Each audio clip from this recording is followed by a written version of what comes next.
Hello mga Lods, Bongski Travels here. Kag-ari kita diri subong sa Binalbagan Bridge or mas kilala bilang Taytay Dako. Kaya ato na naman to kibon no kung diin ang gahalin ang tubig nga ilig diri, kung diin ini pakadto. So tara, let's go mga Lods.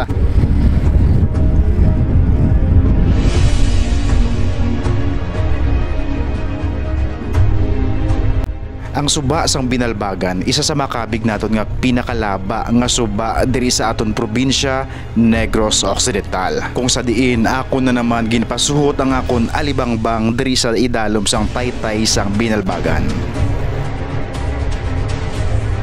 Sa akon pagkadto sa kilid sang suba, ako nakilala si Gamay nga gapangabuhi upod sa iya pamilya diri dapit sa Taytay. Ako gali si Gamay ang akon nga pangabuhi namon ho. Kung magbaha, may kalampay, manguha kami sa suba, may isda man. Amo na ko ni kalawik, 7 years na ko kay 7 years naman akong bata. Kamang pangabuhian na mula ni sa sarahe, maka-income gamay. Amo na ni pag bagyo sang udit, amon atok, lukata na. Kaya mula lang ako na-experience ang pila-pila katuig diri sa Taytay. Kaya mula ni amon pangabuhi diri eh. May bes mga naglapaw din tubig. Way man sa kadugayon ko, way man sa may naglapaw nga tubig. Pero damo yung nagka-aksidente. Oh, amo na aksidente sa Taytay dira.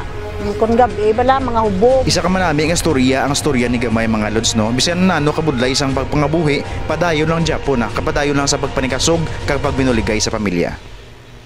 Kag sa akon pagtanaw sa mapa mga Lods, akon niya nakumpirma nga may lapos gini iniya sa Oriental, sa Negros Oriental niya mga Lods. So laba-laba gid sa iya nga kaklase isang suba mga Lods. Kag ako natukiban mga Lods nga hindi lang galiya ang Binalbagan ang may Binalbagan River. Pati mismo didto sa may Oriental lapit sa kanlaon mga area mga Lods, may Binalbagan River man.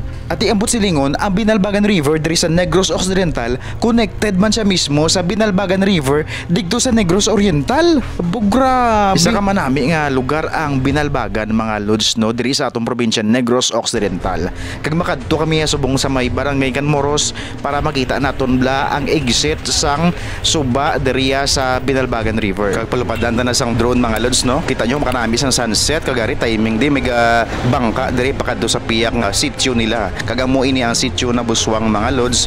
Makita nato no. So amo na di ang ending or exit sang Binalbagan River or suba sang Binalbagan. Kagari makita naton diri ang barangay Canmoros. Kag amo na ni ang guwa sang tubig mga Lods so sa baybayo na ya mismo sang Binalbagan. Kag sa akon pagpanilag sa lugar mga Lods, hindi gidya mapunggan ang soil erosion or ang pagguho sang duta mga Lods. So tanawan nyo blaw, ang daiggan mismo ga bigay man kay ang duta ga usmod. Kag manugtunod ng adlaw mga Lods no, so medyo gin short ya sa oras. Kag amulan niya danay ako kibona ang ginagawaan sang tubig diri. Kag sa aton part 2 nga video mga Lods, dikto naman taya sa may babaw or taas nga parte sang Negros. Kaginiliwat ang inyong amigo nga lagawan, Bongski Travels, kagini ang dutay nga istorya sang Binalbagan River.